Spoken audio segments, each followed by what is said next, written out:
everyone, this is a quick video about the Bernoulli distribution. The Bernoulli distribution, we have a random discrete variable x, which can only take on the values 0 and 1.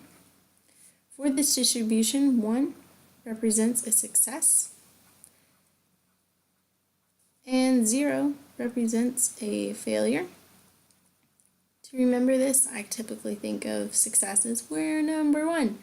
And for failures, if you get a 0, you fail. The PMF, because this is a discrete random variable, so we're going to be working with PMF and not a PDF, is equal to p to the x, 1 minus p to the 1 minus x. And always forget we need our bounds for x equals 0 or 1. The CDF can be calculated directly because this is a discrete random variable. It is equal to 0 for when x is less than 0. It is equal to 1 minus p for when x is greater than or equal to 0 and less than 1. And it is equal to 1 when x is greater than or equal to 1. This is our CDF.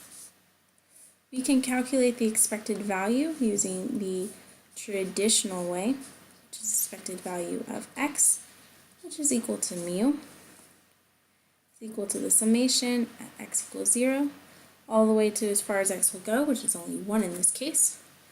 And we're going to be doing this x times, well, this is not helpful, times the PMF, which in this case will be x times p to the x 1 minus p to the 1 minus x. And this looks kind of hairy and for good reason, but we actually, it is simpler than it looks. When we start solving for this, we'll plug in x equals 0. We're going to have 0, so we'll do p times 0, 1 minus p to the 1 minus 0, and their next value is x, so it would be 1 times p to the 1, 1 minus p to the 1 minus 1.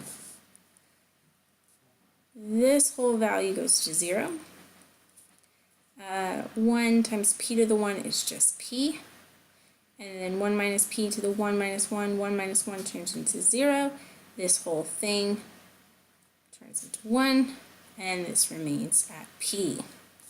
So mu is equal to p.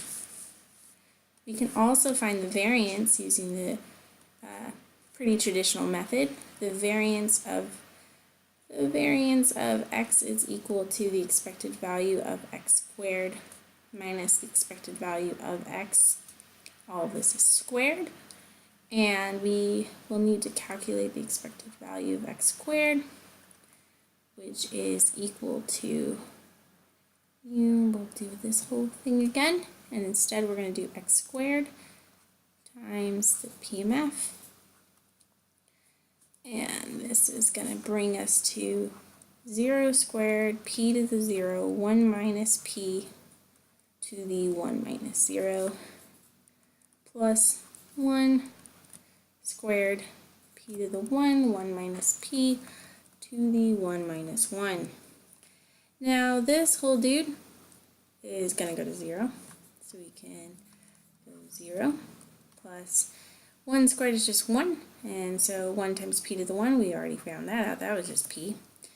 1 minus p to the 1 minus 1, that's still 0, so this whole guy is going to go to 1, so this is going to stay, but we're not done yet. We're looking for x squared minus expected value of x squared, which is going to be p, so we're going to bring that down here, minus, we have to square this and put it right there. Now this is 100% totally right for the variance, but a more traditional way to write it, which is exactly equal, is p1 minus p. And that's some helpful tips about the Bernoulli distribution. just quick little notes. Some examples of a Bernoulli distribution is one independent trial. So, for instance, if you flip a coin once, you're looking for the probability that that coin was a heads. Or maybe if you want to know the rain tomorrow.